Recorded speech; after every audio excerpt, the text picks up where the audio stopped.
C'est l'after pour terminer l'émission. Allez, deux petits sujets, je vais faire réagir à chaud. Vous n'avez pas eu connaissance des sujets avant l'émission. Je le dis à tout le monde. Tiens, j'ai vu, c'était juste avant qu'on entre dans le studio.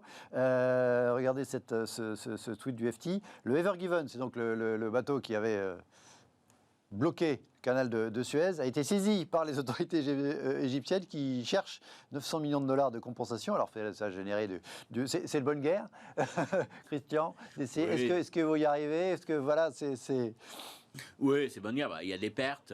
Après, c'est en plus, on n'a pas encore tous les résultats de l'enquête, mais il y a une erreur, a priori, plus ou moins, de la part de navigation, de la part du bateau, donc c'est de bonne guerre. Par contre, ce qui est intéressant, c'est surtout, on voit aujourd'hui le coût économique aujourd'hui d'un trafic maritime saturé, de problèmes de port, et surtout, l'élément qu'on mesure mal aujourd'hui, c'est le problème des conteneurs. On a tous en tête les petits semi-conducteurs qui manquent et qui bloquent les chaînes de production dans les automobiles, mais là, ce que nous montre, c'est que c'est un vrai problème de conteneurs, de turnover des conteneurs aujourd'hui qui a beaucoup baissé, d'un problème de nombre de bateaux, et ça c'est un vrai problème parce ça c'est un vrai frein à la reprise. Quand on nous parle de rebond de l'économie, il suffit d'enlever les contraintes sanitaires, ça va repartir, mais si on a des rayons vides, si on a des vrais manques, et là le gros problème aujourd'hui c'est que ça touche tous les secteurs. Oui, il y a pas mal de pénuries, on en parlait avant-hier. On met tout dans les conteneurs.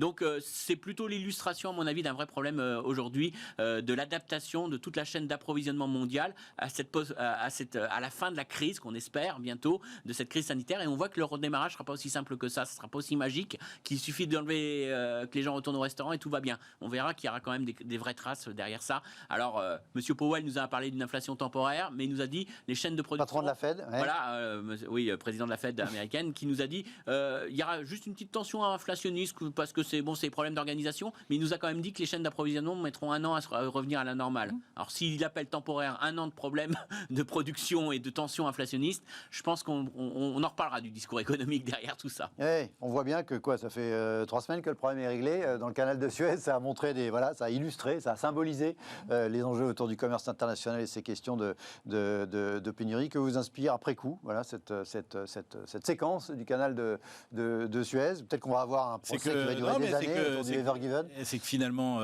on n'a pas encore tiré complètement l'enseignement de ce qu'on s'était dit courant 2020 par rapport au commerce international. Pendant quelques mois, l'économie mondiale s'est arrêtée. Ouais. On a tous exprimé beaucoup de belles promesses sur une nouvelle façon de faire, sur une nouvelle façon de repenser la supply chain, l'approvisionnement. Et là, on voit bien que c'est pas... on est de nouveau dans l'hystérie, l'excitation, le plus de volume.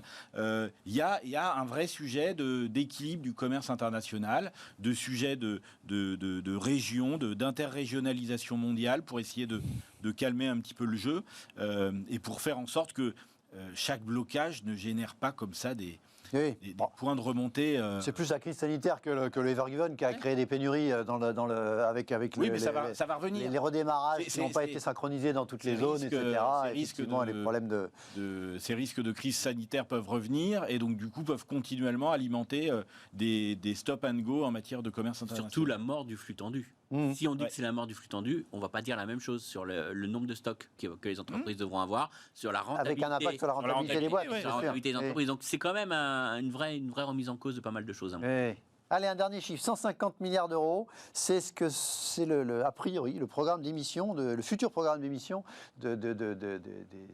des obligations de l'Union européenne. On sait depuis le sommet de juillet dernier que l'Union européenne va emprunter sur les marchés en son propre nom. Ce sera une première pour alimenter notamment le Recovery Fund, comme dit cette dépêche de Reuters tout à l'heure.